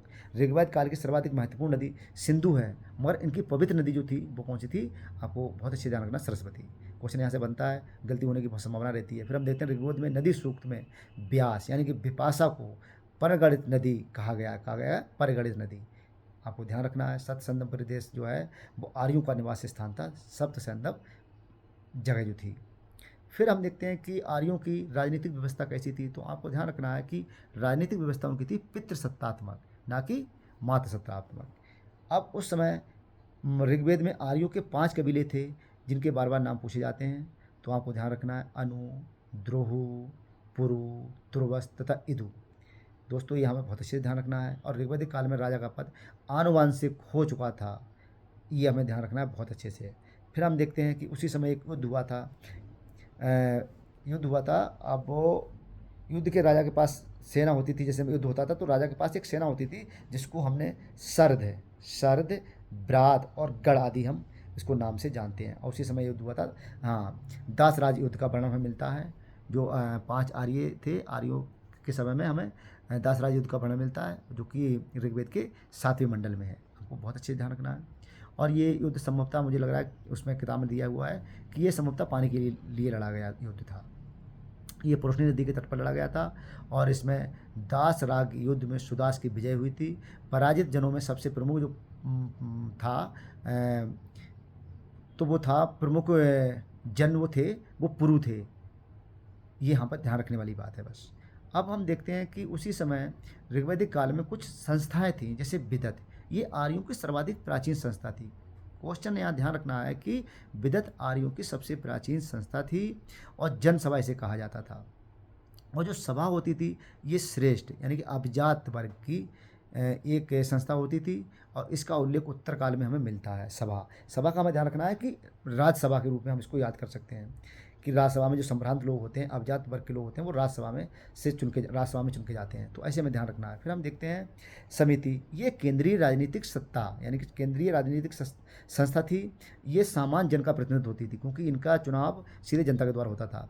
और इसमें इसको जो अधिकार था वो राजा को चुनने का और पदच्युत करने का अधिकार था। तो हम इसको समझ सकते हैं कि प्रधानमंत्री को चुनने का और उसको पदच्युत करने का अधिकार था। तो ठीक उसी तरीके से इसको हम कह सकते हैं लोकसभा। दोस्तों हमें याद रखना है, जो समिति के सभापति होते थे उनको हम ईशान कहते थे। हमें बस यहाँ पर इतना ही ध्यान देना है। अब हम देखते हैं कि आर्यों की सामाजिक व्यवस्था कैसी थी। तो हमने अभी पीछे पढ़ा है कि आर्य समाज पितृसत्तात्मक था, यानी कि पितृसत्तात्मक था, किंतु नारी को मातृ रूप में पर्याप्त सम्मान प्राप्त था दोस्तों। ठीक है। अब पुत्र ही पैतृक संपत्ति का उत्तराधिकारी होता था। तो यहाँ पर ये ध्यान रखने वाली बातें हैं। ऋग्वैदिक काल में वर्ण व्यवस्था के चिन्ह हमें दिखाई पड़ने लगते हैं दोस्तों। अब ऋग्वेद के 10वें मंडल में वर्णित पुरुष सूक्त में विराट द्वारा वर्णों की उत्पत्ति की यहाँ बात की गई है। इसमें कहा गया है कि ब्राह्मण परम पुरुष के रूप में, क्षत्रिय उनकी भुजाओं से, वैश्य उनकी जांघों से तथा शूद्र उनके पैरों से उत्पन्न होते हैं। तो यहाँ पर सबसे पहले इनको साक्ष्य मिलते हैं। प्रारंभ में हम 3 वर्णों की बात करते हैं, जिसमें ब्रह्म, क्षत्र एवं विश्व 3 तरीके के मतलब वहाँ पर वर्ण मिलते हैं। दोस्तों हमको याद रखना है कि ऋग्वेद के 10वें मंडल में राजा को राष्ट्र या राज्य को बनाए रखने का अधिकार दिया गया है। फिर आगे हम देखते हैं कि उस समय विवाह स्थिति कैसी थी। विवाह के बारे में बात करते हैं तो अगर ऋग्वेद में तो देखते हैं कि समाज में बाल विवाह प्रचलित नहीं थे, मगर अंतर्जातीय विवाह होते थे। अगर क्वेश्चन यहाँ से आता है तो आपको ये बहुत अच्छे से ध्यान रखना है। फिर हमें ध्यान रखना है कि जो लड़कियाँ अविवाहित रहती थी आजीवन, उनको हम अमाजू कहते हैं। फिर उसमें पर्दा प्रथा थी, नियोग प्रथा भी कहीं ना कहीं उल्लेख, हाँ नियोग प्रथा प्रचलित थी, किंतु पर्दा प्रथा के कहीं साक्ष्य में नहीं मिलते हैं। ये हमें ध्यान रखना है। कन्या की विदाई के समय उपहार दिए जाते थे, जिसको हम बहतू कहते थे। ये कई बार क्वेश्चन पूछा गया है। पुत्री का भी उपनयन संस्कार किया जाता था, स्त्रियों को एक करने का अधिकार था। और ऋग्वेद काल में कुछ महिलाएं थी जिनके बहुत ही महत्वपूर्ण मतलब जिनका जिक्र है, तो उनमें हमें ध्यान रखना है। लोपा है, मुद्रा है, घोषा है, सिक्ता है। तो दोस्तों हमें इनका ध्यान बहुत अच्छे से रखना है। फिर हम देखते हैं कि ऋग्वैदिक काल में दास प्रथा का प्रचलन था। ठीक है, बार बार क्वेश्चन पूछा जाता है। फिर हम इनके आर्थिक जीवन की बात करते हैं, तो इनका जीवन जो था वो मूलभूत से चरागाह पर आश्रित था। ठीक है, यहाँ पर ध्यान रखना है। और फिर कुछ यहाँ पर शब्दावलियाँ यूज करी गई हैं, जैसे उर्वरा किसे कहते थे, तो जुते हुए खेत की बात की गई है। लांगल किसे कहते हैं, लांगल हल के लिए प्रयोग हुआ है। ब्रक किसके लिए प्रयोग हुआ है, ये बैल के लिए प्रयोग हुआ है। और परजन्य, ये तो बादल का पर्यायवाची भी है, आपको ध्यान भी रखना है। और इस तरीके से अबथ, ये कुआं होते थे। तो इस तरह की बातें मतलब हमें वहाँ पर मिलती हैं। फिर इनकी हम देखते हैं ऋग्वैदिक धर्म को जब हम देखते हैं, तो यहाँ पर एक ईश्वरवाद की बात ये करते हैं। और यहाँ पर देवता कुछ पाए जाते हैं, आकाश के देवता जैसे सूर्य है, धौस है, वरुण है। अंतरिक्ष के देवता इंद्र, रुद्र, मरुत। पृथ्वी के देवता अग्नि, सोम। इस तरीके की मतलब हमें यहाँ पर जानकारी मिलती है। दोस्तों हमें ध्यान रखना है कि यहाँ तक तो ठीक था। फिर अगर हम अगले देखते हैं, तो यहाँ पर कई प्रकार के यज्ञ पाए जाते हैं, जिसमें मुख्य रूप से 5 प्रकार के यज्ञ हैं। जैसे ब्रह्म यज्ञ, जिसको ऋषि यज्ञ भी कहते हैं। ये पठन पाठ एवं प्राचीन ऋषि के प्रति मतलब कृतज्ञता व्यक्त करने की बात करते हैं। देव यज्ञ होते थे, हवन में देवताओं की पूजा अर्चना की जाती थी। यहाँ पर निरग्ञ एवं मनुष्य यज्ञ की बात की गई है, अतिथि सत्कार के लिए। भूत यज्ञ या बलि की बात की गई है, समस्त जीवों के प्रति कृतज्ञता व्यक्त करने के लिए चींटियों, पक्षियों, श्वानों को हम खिलाते थे। पितृ यज्ञ की बात की गई है, जो पितरों के लिए अर्पण किए जाते थे। तो यहाँ पर हमको इतना ध्यान रखना है। फिर दोस्तों कि हम देखते हैं कि सर्वप्रथम जवालो उपनिषद में चारों आश्रम का, आश्रम जो होते हैं बाल्यावस्था होती है, युवावस्था होती है, तो जो इस तरीके के जो आश्रम होते हैं, तो सबसे पहले हमें इनका जिक्र कहाँ मिलता है, जवालो उपनिषद में। ऐत्रेय ब्राह्मण में पुत्र को कृपण कहा गया है। हमें ध्यान रखना है, क्वेश्चन पूछा गया कई बार। अब इनका हम आर्थिक जीवन देखते हैं, तो इसमें इनका आर्थिक जीवन बनता है, तो वहीं पर एक काटक संहिता है, जिसमें हमने पढ़ा है कि 24 बैलों द्वारा खींचे जाने वाले हलों का यहाँ उल्लेख हुआ। एक बार क्वेश्चन पूछा गया है कि कहाँ 24 बैलों का खींचने वाले के जो हलों का जिक्र हुआ, तो काटक संहिता में हुआ है। यहाँ की कुछ फसलें थीं, ब्रीही, धान, यब जिसे कहते हैं, वो जौ थे, माड़ उड़द था, मृदंग मूंग था, गोधूम गेहूँ था। तो इस तरीके हमें यहाँ पर ध्यान रखना है। और दोस्तों हमें ध्यान रखना है कि यज्ञ बलक गार्गी संवाद, इसका कहाँ उल्लेख मिलता है, तो बृहदारण्यक उपनिषद में इनका जिक्र मिलता है। हमें ध्यान देना है कि घोषा अविवाहित कन्या थी। अब वो अस्तोमा सदगम में जो वाक्य लिया गया है, वो कहाँ से लिया गया है, ये ऋग्वेद से लिया गया है। और पुनर्जन्म का जो सिद्धांत सर्वप्रथम हमें प्राप्त होता है, वो शतपथ ब्राह्मण से हमें प्राप्त होता है। तीनों आश्रमों का अगर बात करी जाए, तो वो छंदोपनिषद से प्राप्त होता है। और चारों आश्रमों की बात जो की जाए, वो ज्वालो उपनिषद से मिलता है। दोस्तों हमें ध्यान रखना है, उस समय निष्क जो था वो सोने का सिक्का था, शतमान चांदी का सिक्का था, पाद, कृपण, कृष्ण, ये माप की विभिन्न इकाइयाँ थीं। अब वो यम और नाचिकेत जो संवाद था, वो कठोपनिषद से पिछली बार क्वेश्चन यहाँ से पूछा गया है, तो इसलिए हमें यहाँ पर ध्यान रखना है। फिर दोस्तों यहाँ पर हम देखते हैं कुछ दर्शन हैं और उनके कुछ प्रवर्तक हैं। जैसे चारवाक सिद्धांत किसने दिया था, तो चारवाक ने ही दिया था। सांख्य सिद्धांत किसने दिया था, सांख्य मतलब रचयिता कौन थे या प्रवर्तक कौन थे, तो कपिल मुनि थे। दोस्तों हमें ध्यान रखना है कि योग के प्रवर्तक कौन थे, तो पतंजलि थे। न्याय दर्शन के कौन थे, गौतम ऋषि थे। पूर्व मीमांसा सिद्धांत किसने दिया था, ये जैमिनी ने दिया था। और उत्तर मीमांसा किसने दिया था, ये वैदरायण ने दिया था। फिर हम देखते हैं इससे आगे चैप्टर बौद्ध धर्म। बौद्ध धर्म के बारे में अगर हम पढ़ते हैं, तो सबसे पहले हमें बौद्ध धर्म में ध्यान देना है कि भगवान गौतम बुद्ध का जन्म कहाँ हुआ था और कब हुआ था। तो भगवान गौतम बुद्ध का जन्म नेपाल के तराई एरिया में लुम्बिनी ग्राम यानी कि साक कुल क्षत्रिय गढ़ में 563 ईसा पूर्व में हुआ था। बहुत अच्छे से ध्यान रखना है। इनके पिता का नाम सुदोधन था और माता का नाम महामाया। दोस्तों यहाँ से ध्यान रखना है कि इनकी जो मतलब माता थीं, उनका मतलब देहांत हो गया और इनका पालन पोषण इनकी मौसी प्रजापति गौतमी ने किया था। फिर हमें ध्यान देना है कि इनकी जो शादी हो गई थी 16 वर्ष की अवस्था में हो गई थी। और सिद्धार्थ का विवाह शाक कुल की कन्या के साथ हुआ था, जिनका यशोधरा नाम था। और अन्य नाम इनके भद्दकच्छना, गोपा और बिंबा मिलते हैं। तो ये क्वेश्चन पूछा गया है, हमको ध्यान रखना है। गृह त्याग के उपरांत जब उन्होंने गृह त्याग दिया, तो सिद्धार्थ ने अनुमा नदी के तट पर सिर को मुड़वाया था। ये क्वेश्चन बहुत इंपॉर्टेंट हो जाता है। और कासा वस्त्र वही इन्होंने धारण किए थे।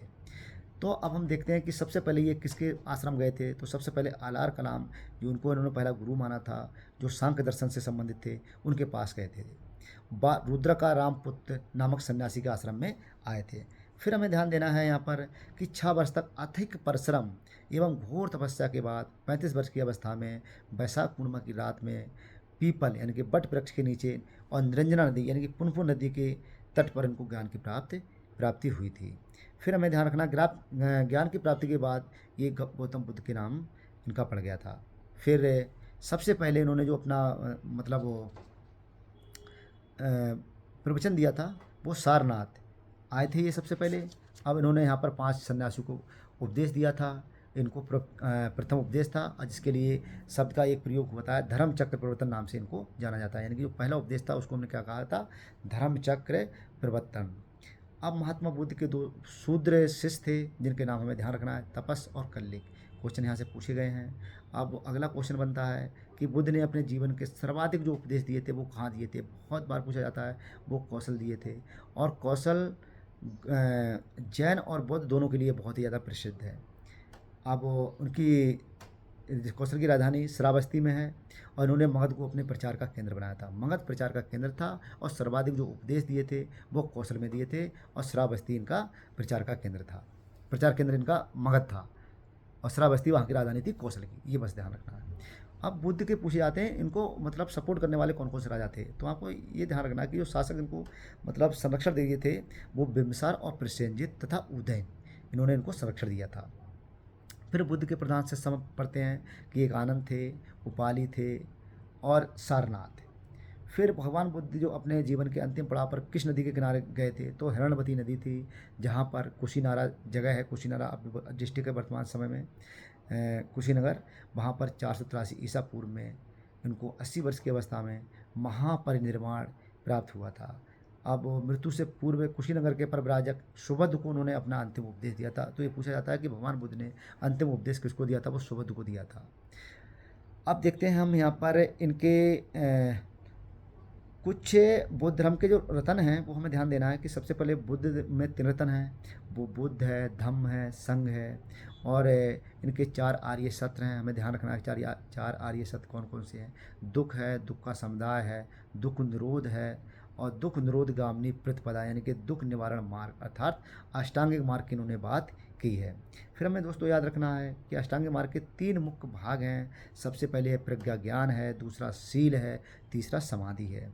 हम देखते हैं कि इनके जो 8 अष्टांगिक मार्ग हैं, तो सम्यक दृष्टि, सम्यक ज्ञान, सम्यक मतलब संकल्पो, सम्यक वाणी, सम्यक कर्मांत, सम्यक आजीव, सम्यक व्यायाम, सम्यक स्मृति, सम्यक समाधि। ये इनके आर्य मतलब 8 उपाय हैं। फिर अष्टांगिक मार्ग को भिक्षुओं का कल्याण मित्र कहा गया है, यहाँ पर हमें ध्यान रखना है। फिर हम देखते हैं कि बौद्ध धर्म मूलतः अनिश्वरवादी है। कैसा, ये ईश्वर में विश्वास नहीं करते हैं। वास्तव में बुद्ध ने ईश्वर के स्थान पर मानव प्रतिष्ठा पर बल दिया। उन्होंने कहा मानव ही सबसे मुख्य है। फिर हम देखते हैं कि ये अनात्मवादी यानी कि आत्मा की भी बात नहीं करता है और ये पुनर्जन्म में विश्वास करता है। बस इतना हमें ध्यान रखना, आत्मा में विश्वास नहीं करता है बट पुनर्जन्म में विश्वास करता है। और हम देखते हैं कि बुद्ध धर्म में वर्ण व्यवस्था और जाति प्रथा का विरोध किया गया है, जो कि जैन धर्म में नहीं है। हमें यहाँ पर ध्यान रखना है कि वो जैन धर्म में जाति प्रथा और वर्ण व्यवस्था का विरोध नहीं किया गया है। दोस्तों हमें ध्यान रखना है कि बौद्धों के लिए 4 दिन बहुत ही महीने के 4 दिन बहुत ही आवश्यक है, अमावस्या, पूर्णिमा और 2 चतुर्थी दिवस, ये बहुत ही ज़्यादा इंपॉर्टेंट है। फिर हम महात्मा बुद्ध से जुड़े 8 स्थान देखते हैं। 8 स्थानों में अगर इनका हमें बहुत ध्यान रखना है। इसमें क्वेश्चन पूछा जा सकता है कि कौन सा स्थान संबंधित नहीं है भगवान बुद्ध से। तो लुम्बिनी भगवान बुद्ध से संबंधित है, गया भगवान बुद्ध से संबंधित है, सारनाथ, कुशीनगर, श्रावस्ती, संकाय और राजगृह, वैशाली, ये बहुत ही ज़्यादा इंपॉर्टेंट है। इनके लिए हमने अष्ट महास्थान कहा है। फिर गौतम बुद्ध के समय में ही जब गौतम बुद्ध महापरिनिर्वाण हो गया तो इसके बाद बौद्ध संगीतियाँ हुई थी। तो बौद्ध संगीतियाँ हमें बहुत अच्छे से याद रखना है। तो पहली, दूसरी, तीसरी और चौथी, तो पहली राजगृह में हुई थी, दूसरी वैशाली में हुई थी, तीसरी पाटलिपुत्र में हुई थी और चौथी कुंडलबन यानी कि जम्मू कश्मीर में। तो पहली जो बौद्ध संगीति हुई थी ये कहाँ हुई थी? तो ये राजगृह में हुई थी। कितने कब हुई थी? 483 ईसा पूर्व में। इसके अध्यक्ष महाकश्यप थे। शासनकाल जो था वो अजातशत्रु का था। और यहाँ की जो मुख्य हमें ध्यान रखनी है कि बुद्ध धर्म, विनय पिटक और सुत्त पिटक इसमें संकलित किए गए थे। दो मतलब पिटक यानी कि दो किताबें लिखी गई, पिटक बुद्ध मतलब विनय पिटक और सुत्त पिटक, ये यहाँ के लिए बहुत मुख्य है। द्वितीय जो बौद्ध संगीति हुई थी वो हुई थी वैशाली में 383 ईसा पूर्व। इसके अध्यक्ष कौन थे? सावक मीर थे, यानी कि उनको सर्वकामनी भी कहा गया है। और शासनकाल काला शोक थे। और यहाँ का जो मुख्य उद्देश्य था वो ये था कि यहाँ पर बौद्ध धर्म स्थावर महासंघ दो मतलब भागों में बट गया था। तीसरी बौद्ध समिति हुई थी पाटलिपुत्र में, और वहाँ का मतलब 251 ईसा पूर्व के आसपास, कहीं कहीं 250 ईसा पूर्व मिलती है। और इसके अध्यक्ष थे मोंगली सुत्त तिस्क, मोंगली पुत्र तिस्क थे। और एक के शासनकाल थे अशोक। यहाँ का हमें ध्यान रखना है कि यहाँ पर गौतम मतलब अधम पिटक यानी कि पहले दो पिटक जो थे विनय पिटक और सुत्त पिटक, ये पहली वाली समिति में जोड़े गए संगीति में, और ये तीसरी वाली में जोड़े गए थे अवधम पिटक, यानी कि फिर इनके त्रिपिटक हो जाएंगे पूरे। चतुर्थ समिति हुई थी कुंडन कश्मीर के कुंडनबन में। और यहाँ के मतलब एक शताब्दी के आसपास की बात है, प्रथम शताब्दी की। और जो इसके मतलब अध्यक्ष थे वसुमित्र एवं आशुघोष उपाध्यक्ष थे। उद्देश्य था यहाँ पर हीनान और महायान बुद्ध धर्म दो मतलब शाखाओं में बट गया था। बुद्ध के पंचशील सिद्धांत का वर्णन छंदोग्य उपनिषद में मिलता है, ये आपको हमें ध्यान रखना है। फिर अगले बौद्ध धर्म का जो बौद्ध धर्म में किस किसने योगदान दिया था? शंकराचार्य को कभी कभी प्रच्छन्न बौद्ध कहा जाता है, ये पूछा गया। बौद्ध धर्म के सर्वाधिक महत्वपूर्ण देन भारतीय कला एवं स्थापत्य में पाई जाती है, जैसे सांची है, भरत है, अमरावती के स्तूप, अशोक के शिला स्तंभों में कार्ले की बौद्ध गुफाएं बहुत ही इंपॉर्टेंट है, अजंता है, एलोरा है, बांग है, बराबर की पहाड़ियाँ हैं। तो ये हमें ध्यान रखना है। फिर हमें कुछ चीज़ें यहाँ पर ध्यान देनी है कि बुद्ध के जीवन से संबंधित कुछ प्रतीक चिन्ह हैं। जैसे उनका जन्म की बात करते हैं तो वहाँ कमल की एक प्रतीक है, गृहत्याग की बात करते हैं तो वहाँ घोड़े का निशान है, और ज्ञान की बात करते हैं तो पीपल वृक्ष यानी कि बोधि वृक्ष है, और निर्वाण की बात करते हैं तो पद चिन्ह है, और मृत्यु स्तूप दिखाया है। ठीक है। अब वो बुद्ध के जीवन से संबंधित क्रमिक घटनाएं, ये बुद्ध के जीवन से संबंधित क्रमिक घटनाओं की जो हम बात करते हैं तो लुम्बिनी वन, बोधगया, सारनाथ और कुशीनारा, ये चार पांच स्थान में ध्यान रखने हैं। सबसे पहले लुम्बिनी वन में उनका जन्म हुआ था, बोधगया में ज्ञान की प्राप्ति हुई थी, सारनाथ में उन्होंने पहला उपदेश दिया था, और कुशीनारा में उनकी मृत्यु हुई थी। तो उनके मतलब जीवन से संबंधित ये जो मतलब 4 जगह हैं भी हमें बहुत क्रम से याद रखनी है।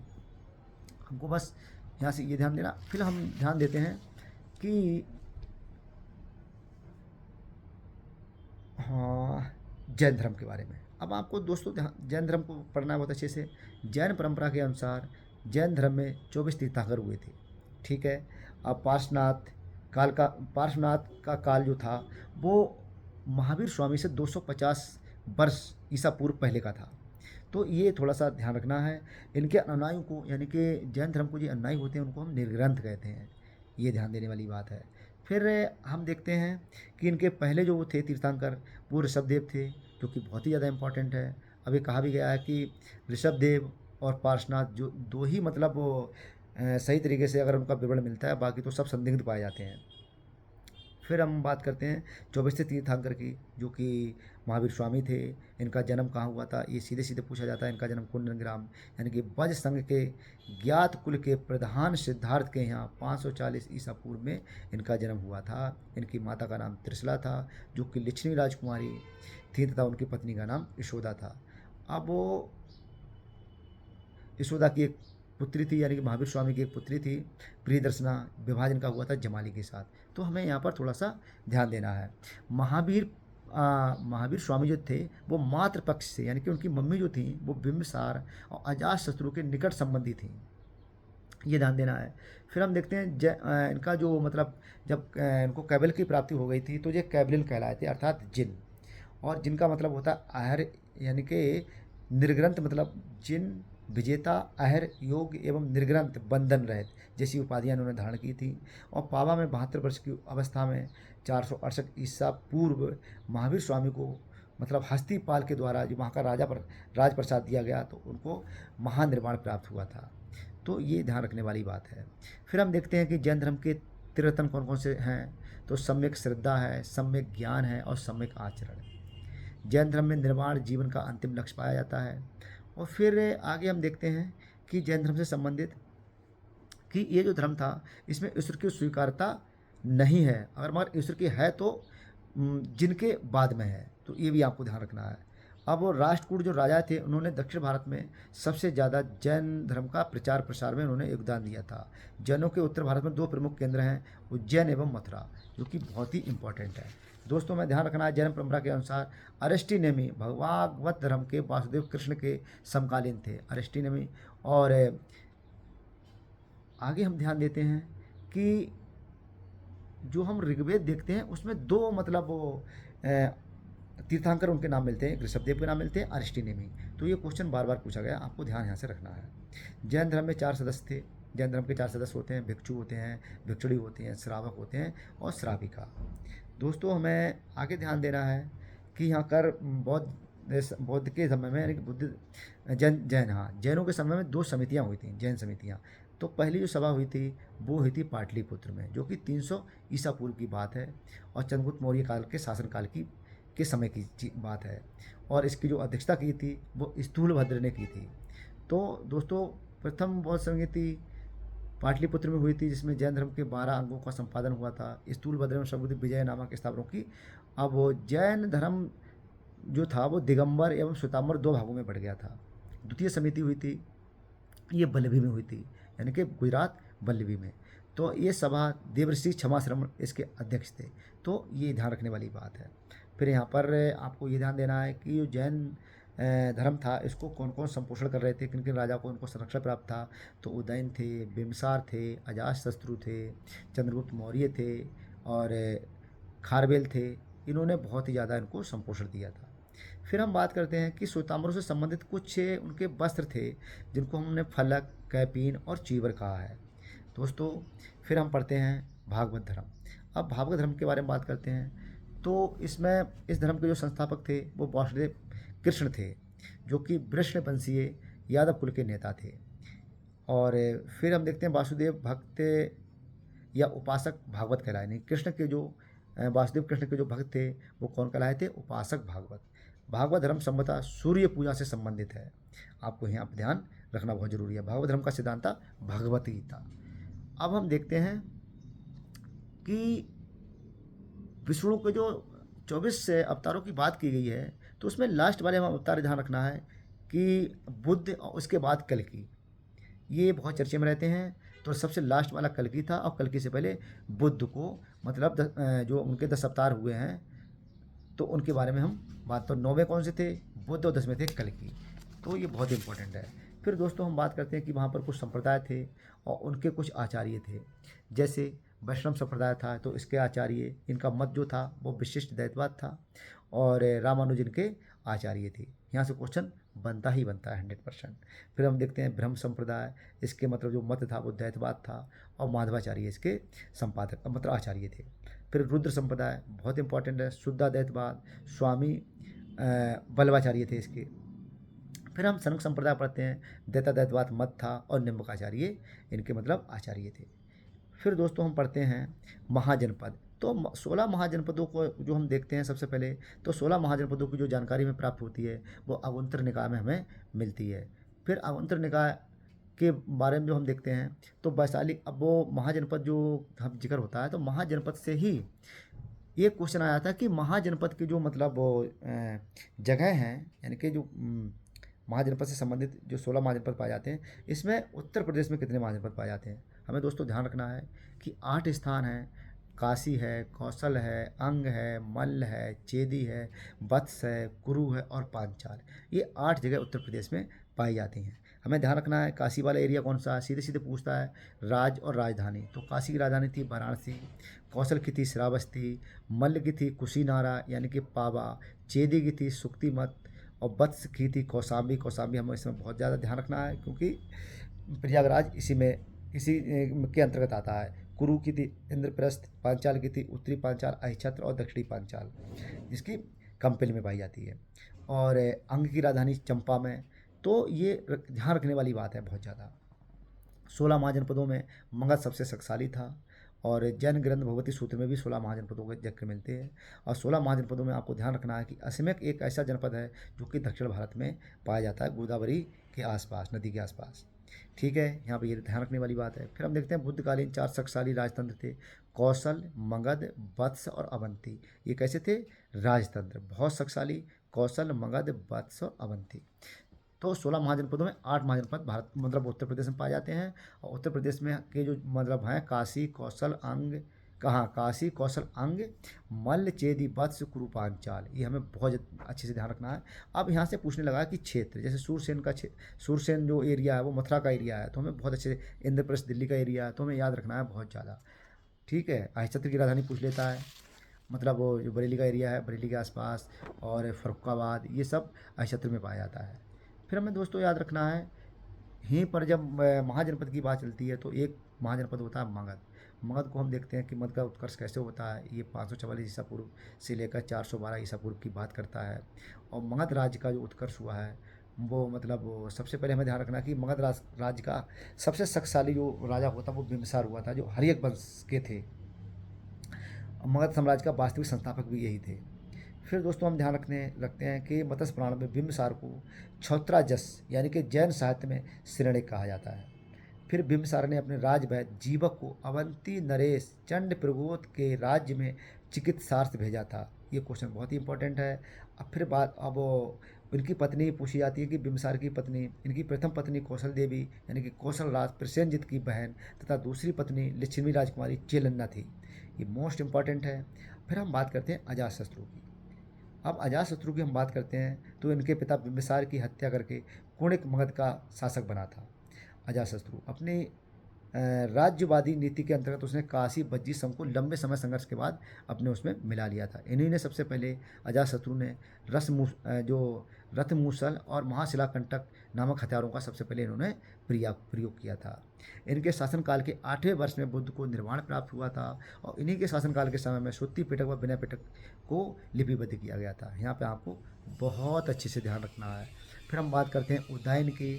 उदयन ये पुराणों जैन ग्रंथों के अनुसार गंगा तथा सोन नदी के तट पर उन्होंने पाटलिपुत्र यानी कुसुमपुरा नामक जगह को अपनी राजधानी बनाया था। दोस्तों क्वेश्चन आता है कि पाटलिपुत्र को किसने बसाया है। अगर उदयन का नाम नहीं है तो आप अजातशत्रु का नाम लगाएंगे, अजातशत्रु उदयन दोनों हैं तो आप उदयन को लगाएंगे। ये क्वेश्चन बहुत बार पूछा गया है। इसके बाद शिशुनाग वंश आता है। शिशुनाग वंश को अगर हम पढ़ते हैं तो 412 से लेकर 344 ईसा पूर्व की बात है। अब इसमें सबसे अगर शक्तिशाली राजा की बात करते हैं तो वो था कालाशोक यानी काकवर्ण। हमें ध्यान देना है कि काकवर्ण ये तो नाम पुराणों में दिव्यदान में काकवर्ण मिलता है। अब वो यहाँ पे हमें देखना है कि इनके ही समय में यानी कि कालाशोक के ही समय में जो बौद्ध धर्म था ये जब जिसकी समिति हुई थी तो इस तरह महासंघ में बढ़ गया था इनके समय में। फिर हम यहाँ पर बात करते हैं नंद वंश की जो 344 ईसा पूर्व से लेकर और 324 ईसा पूर्व की बात करता है। अब यहाँ पर एक नाम मिलता है आपको महापद्मनंद यानी कि महापद्मनंद जिनको महानंदिन भी कहा जाता है। पुराणों में महापद्मनंद को सर्व क्षत्रांतक क्षत्रियों का नाश करने वाला कहा गया है। यहाँ पर बस यही ध्यान रखने वाली बात है। महापद्मनंद मगध का सबसे शक्तिशाली शासक था और कलिंग की विजय की तथा वहाँ पर नहर खुदवाई थी। तो नहर के बारे में बात आती है कि कलिंग की नहर किसने खुदवाई थी, तो आपको ध्यान रखना महापद्मनंद का सबसे शासक होने के साथ साथ सर्वप्रथम कलिंग की विजय की तथा वहाँ पर एक नहर खुदवाई जिसका उल्लेख कलिंग नरेश खारवेल ने अपने हाथी गुफा अभिलेख में किया है। आपको बहुत ध्यान रखना है। महापद्मनंद के 8 पुत्रों में घनानंद सिकंदर का समकालीन था और जिसको ग्रीक यूनानी लेखों ने अग्रमीज कहा है। तो ये आपको बहुत ध्यान देने वाली बात है। फिर वहीं पर प्राचीन भारत में विदेशी आक्रमण हुआ था तो हकमनी आक्रमण हुआ था और दारा प्रथम के समय में हुआ था, उनको सफलता प्राप्त नहीं हुई थी। फिर ईरानियों का हुआ यहीं पर ईरानी आक्रमण और फिर यूनानी आक्रमण, ये क्रम लगवाया था। अब यूनानी आक्रमण ज़्यादा इंपॉर्टेंट हो जाता है क्योंकि सिकंदर आया था तो 326 ईसा पूर्व में सिंध नदी पार करके भारत की सीमा पर इसने कदम रखी थी और राजा पुरुष के साथ इसका युद्ध हुआ था। वितस्ता के युद्ध के नाम से ये जाना जाता है। वितस्ता को युद्ध को ही हम हाइडे स्पीच का युद्ध कहते हैं।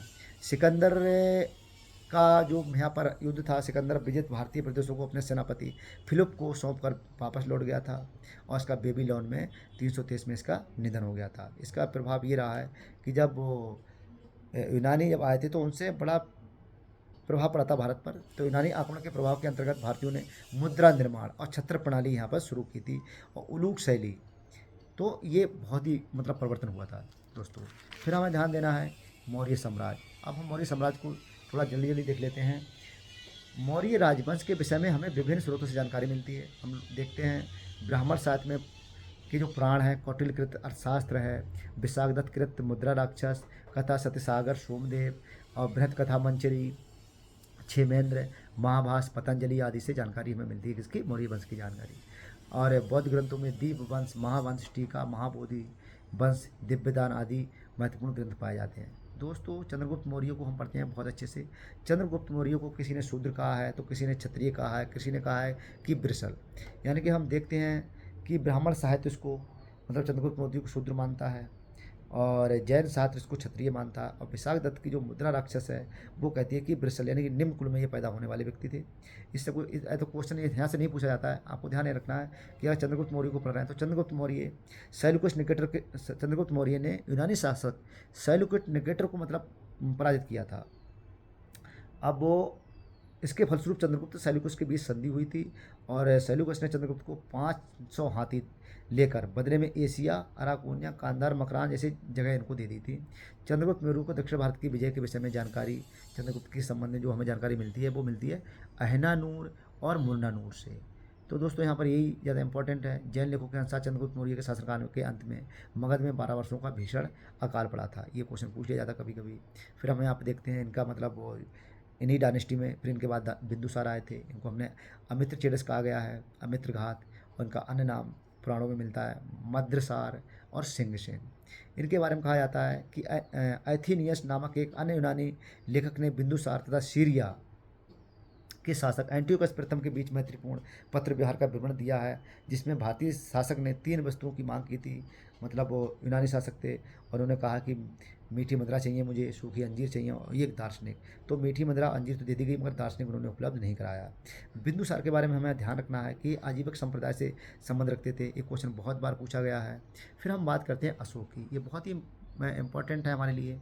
अशोक, जैन श्रुतियों के अनुसार अशोक ने बिंदुसार की इच्छा के विरुद्ध मगध पर शासन कर लिया था। ठीक है। फिर अशोक के जीवन की प्रारंभिक हमें जानकारी जो मिलती है वो दिव्यदान और सिंगर अनुश्रुति से मिलती है। दोस्तों हमें ध्यान रखना है कल्लड़ की राजतंगड़ी के अनुसार अशोक शिव का उपासक था और श्रीनगर नामक इन्होंने नगर की स्थापना की थी। अशोक द्वारा उत्कीर्ण कराए गए अभिलेखों में उनकी रानी कारूबाकी का उल्लेख मिलता है। हाथी गुफा अभिलेख से प्रकट होता है कि संभवतः उस समय कलिंग नंदराज का शासन रहा होगा। कलिंग युद्ध के परिणामों के विषय में अशोक के 13वें शिलालेख में जानकारी मिलती है। अशोक का बौद्ध धर्म दीपवंश व महावंश के अनुसार अशोक को उसके शासन के 4थे वर्ष निग्रोध नामक बौद्ध भिक्षु ने बौद्ध धर्म में दीक्षित किया था। तत्पश्चात मोंगली पुत्र तिस के प्रभाव में आकर वह पूर्ण रूप में बौद्ध बन गए थे। फिर आगे बात करते हैं हम दिव्यदान के अनुसार अशोक को बौद्ध धर्म में दीक्षित करने वाले कौन थे, उपगुप्त नामक बौद्ध भिक्षु। फिर हम देखते हैं अशोक ने अपने शासनकाल के 10वें वर्ष में सर्वप्रथम बोध गया गए थे, जहाँ ज्ञान की प्राप्ति हुई थी भगवान बुद्ध को, और 20वें वर्ष में लुम्बिनी में गए थे। और आपको ये भी ध्यान रखना है कि लुम्बिनी को उन्होंने करमुक्त कर घोषित कर दिया गया था, और उस समय तथा 1/8 भाग के रूप में इन्होंने लेन की घोड़ा कभी कभी तो वहाँ पर मतलब करमुक्त भी कर दिया था। अगर भाग ले भी जा रहे हैं तो 1/8 मतलब उत्पादन का।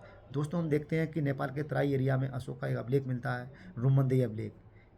तो उस स्थललेख मिलता है। अब इसमें ध्यान क्या रखना है कि रुमनदेही अभिलेख मौर्य काल का एक ऐसा अभिलेख है जिसमें अर्थव्यवस्था यानी कर नीति की जानकारी मिलती है, और यहाँ पे इतना ध्यान रखना है। फिर हम देखते हैं अशोक के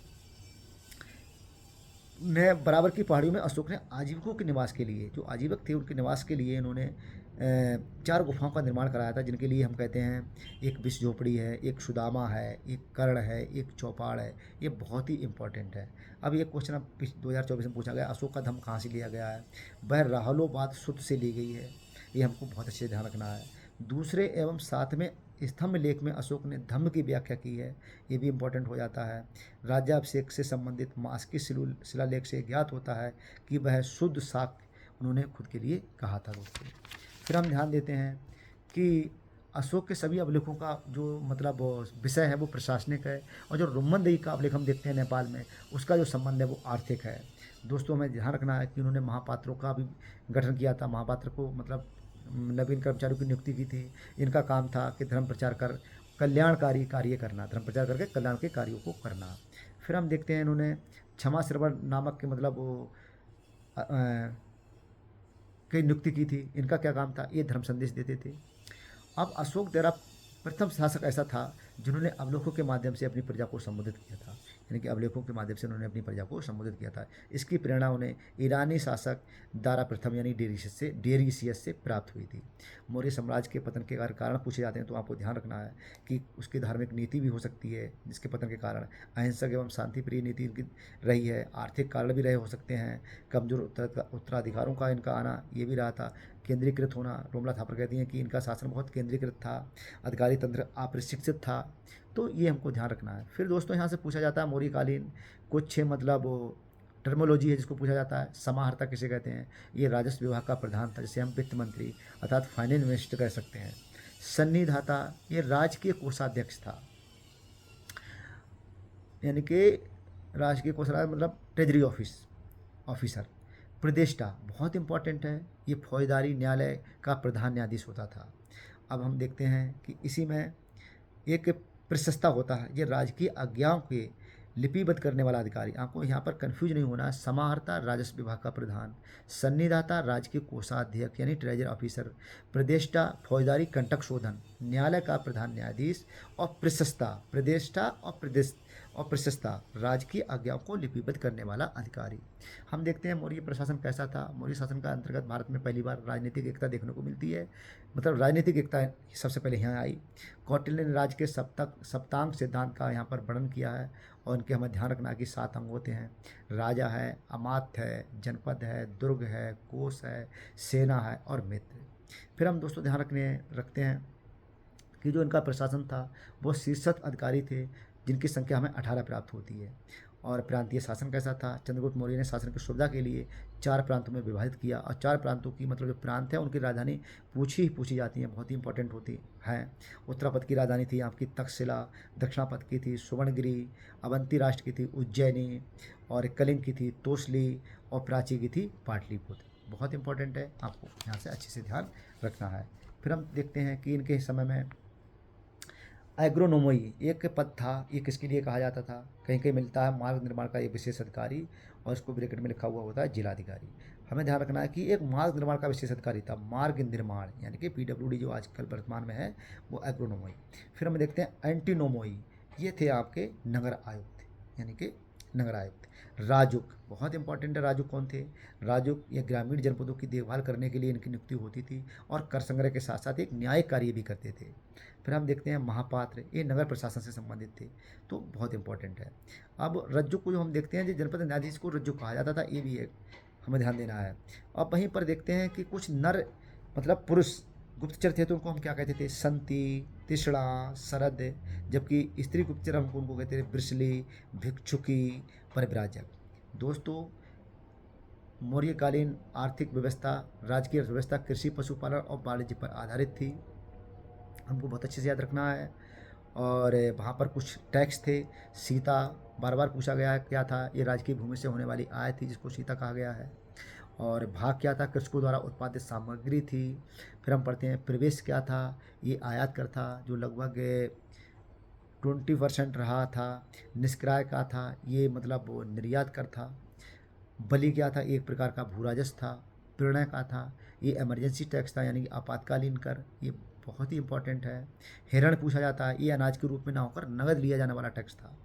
फिर हम सिंचाई की ओर प्रशासन, इसमें सिंचाई की ओर प्रशासन में विशेष ध्यान रखा गया था। और चंद्रगुप्त को के जो गवर्नर थे पुष्पगुप्त वैश्य द्वारा सौराष्ट्र में एक झील का निर्माण कराया गया था जिसका नाम था सुदर्शन झील। दोस्तों वहीं पर एक बात होती है, बिष्टी किसे कहते हैं? तो मौर्य काल में निःशुल्क श्रम एवं बेगार को हम बिष्टी कहते हैं। अब वहाँ पर चाणक्य के अनुसार कुछ ऐसे थे, जैसे क्षेत्रक था ये भूमि का स्वामी था, वास्तविक स्वामी। उपवास ये काश्तकारों को कहा जाता था। और शुभाम भूमि पर व्यक्ति का अधिकार सिद्ध हो जाता था तो स्वाम। अब निर्याकस में कुछ जातियों द्वारा सामूहिक खेती की बात करी जाती है, तो इतना यहाँ इंपॉर्टेंट नहीं है। अब हम इनकी कुछ मुद्राओं के बारे में जानकारी करते हैं। जैसे काकड़ी मुद्रा की बात करते हैं, ये तांबे का बना होता था। मासक ये भी तांबे का था। तो मासक और काकड़ी ये दोनों तांबे के थे, और सुवर्ण ये सोने का था। और कारसापण यानी कि पड़ ये चांदी के सिक्के थे, हमको ध्यान रखना है। इस समय भारत का व्यापार, अब व्यापार की बात करते हैं तो भारत का जो व्यापार था वो जल एवं स्थल दोनों मार्गों से होता था। और इस समय भारत का व्यापार रोम, सीरिया, फारस, मिस्र आदि आदि से होता था। तो ये इंपॉर्टेंट है। फिर हम दोस्तों देखते हैं कि सामाजिक स्थिति कैसी थी। मौर्यकालीन समाज की संरचना ज्ञान में हमें मुख्यतः कौटिल्य से प्राप्त होती है, और इसमें कृषि, पशुपालन और वाणिज्य हम पीछे पढ़ भी चुके हैं। और किसानों की 7 जातियाँ यहाँ पाई जाती हैं। मैग्नेस्त्री ने भारतीय समाज को 7 जातियों में विभक्त किया है। सीधे सीधे क्वेश्चन पूछा जा सकता है कि मौर्य काल में कितने प्रकार की जातियों का उल्लेख मैग्नेस्त्री ने करा है। ये तो 7 जातियों का उल्लेख करा है। दोस्तों में याद रखना है कि मैग्नेस्त्री के अनुसार अपराध करने वाले ब्राह्मण को यातना नहीं दी जाती थी। ब्राह्मण को छोड़कर कोई ना अंतर्जातीय विवाह कर सकता था, ना दूसरा पेशा अपना सकता था। और यहाँ पर दास प्रथा मैग्नेस्त्री ने स्ट्रेबो के अनुसार, यानी मैगस्थनीज व स्ट्रोबो के अनुसार भारत में दास प्रथा नहीं थी। हमें बहुत ध्यान रखना है। त्रिपिटक में 4 प्रकार के, कौटिल्य ने 9 प्रकार के दासों का उल्लेख किया है। त्रिपिटक का जो बौद्ध धर्म की त्रिपिटक लिखे गए हैं उसमें कितने प्रकार के दासों की बात करेगी? 4 प्रकार के, मगर कौटिल्य ने अपने 9 प्रकार के दासों का उल्लेख किया है। दोस्तों आपको ध्यान रखना है कि अर्थशास्त्र कितने अभिकरण में है, तो ये इसके अभिकरण हैं वो हैं आपके 15, यानी कि 180 प्रकरण हैं और 15 अभिकरण हैं। पूछ सकता है कभी कभी कि उदक वाहक किसे कहते हैं, ये सिंचाई कर रहे हैं। बहुत आपको इंपॉर्टेंट ध्यान रखना है। दोस्तों वीडियो बहुत लंबी हो जाएगी, फिर मिलते हैं अगले वीडियो में। अगर दोस्तों मेरा वीडियो अच्छा लगे तो मेरी हौसला अफजाई के लिए आप व्यूज कमेंट कीजिएगा और सब्सक्राइब कीजिएगा। Thank you.